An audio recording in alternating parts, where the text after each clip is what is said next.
Hello sa inyong lahat! Meron tayong isang mahalagang kwento na pag-uusapan ngayon. Ito'y tungkol sa isang ama at sa isang medyo malungkot na desisyon na ginawa niya. Okay, simulan natin sa isang tanong. Isipin niyo to, ano kaya ang mangyari kung yung mga taong gumagawa at nagpapatupad ng rules, sila mismo yung unang sumisira sa mga to? Yan yung mismong core ng kwento natin ngayon. So para masagot natin yan, kailangan nating kilalanin yung pamilya na bida sa kwento. Meet Eli at ang kanyang 2 anak. So, eto si Eli. At hindi lang siya basta-basta ha, siya yung judge at high priest ng buong Israel.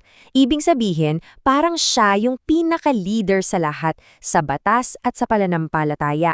Sobrang importante ng trabaho niya, talagang big deal. At syempre, may mga anak siya, sina Hophni at Phinehas.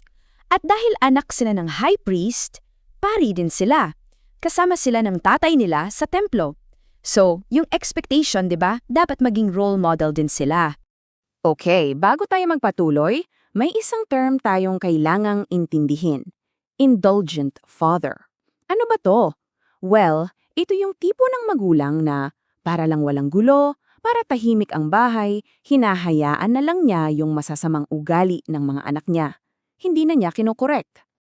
At dito na nagsimula yung problema. Ito yung naging malaking pagkakamali ni Eli. Tingnan nyo, hinayaan niyang siya yung kontrolin ng mga anak niya. Grabe, di ba? Kapag bastos sila, walang saway. Kung anong gusto, yun ang mas susunod.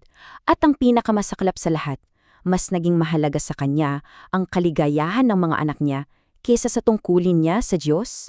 So anong nangyari? Ano ang naging resulta ng pagiging indulgent niya? Dito natin makikita kung paano yung isang napakasagradong trabaho naging parang makasariling laro na lang para sa mga anak niya. Kitang-kita yung pagkakaiba dito, no? Sa isang side, yan yung tamang paraan. May proseso, may respeto. Pero sa kabilang side, yan yung paraan ni Hophni at Phinehas. Walang pakialam, basta gusto nila, kukunin nila ng sapilitan kahit para sa Diyos yan. At kung hindi ibibigay, nako, mananakot pa sila. Grabe! At yung epekto, sobrang bigat. Sabi nga dito, umabot sa punto na kinasuklaman ng mga tao ang handog sa Panginoon. Isipin nyo yun, dahil sa ginagawa ng mga leader, yung mismong act of worship naging kasuklam-suklam na para sa mga tao. In short, dahil sa mga kalukuhan ng magkapatid, ayaw nang pumunta ng mga tao para sumamba, nawalan na sila ng gana. Yung kasalanan ng 2 tao naging dahilan para malayo ang napakarami sa Diyos. At dito na to lahat papunta. Yung malungkot na pagpili ng isang ama. May dumating na warning, pero ang tanong, huli na ba ang lahat? So, narinig naman ni Eli yung mga reklamo. Pinagsabihan niya yung mga anak niya, pero parang yung saway niya, mahina lang. Yung parang walang bigat. Kaya anong nangyari? Ayun, walang epekto. Masyado nang matigas ang ulo ng mga anak niya para magbago. Dito, napakalinaw ng comparison. Si Abraham, di ba, inuutusan niya talaga ang mga anak niya na sundin ang Diyos. Pero si Eli, ayun, hinayaan lang niyang siya ang kontrolin ng mga anak niya. Ang laki ng pagkakaiba ng isang responsableng tatay sa isang tatay na nagpabaya. At dahil dyan, may dumating na sugo mula sa Diyos at may isang diretsyong tanong para kay Eli. At para sa akin, ito yung pinakamabigat na linya sa buong kwento. Tanong ng Diyos, bakit mas pinaparangalanan mo ang mga anak mo kaysa sa akin? Boom! Direkta sa puso ng problema, di ba? Yun yung naging choice niya. At dahil sa maling desisyon na yon, may mga consequences. Siyempre, una, yung pamilya ni Eli. Hindi na sila pwedeng maging pari. Pangalawa, lahat ng honor nila kukunin pabalik. Tapos, magtatalaga ang Diyos ng bago at tapat na pari. At yung mga nagwalang balang sa Diyos, sila naman ang mawawala ng halaga. So yun yung kwento, pero hindi dyan nagtatapos. Ang pinakamahalaga, anong aral na makukuha natin dito, bakit relevant pa rin to sa panahon natin ngayon? Ito yung pinaka-main point.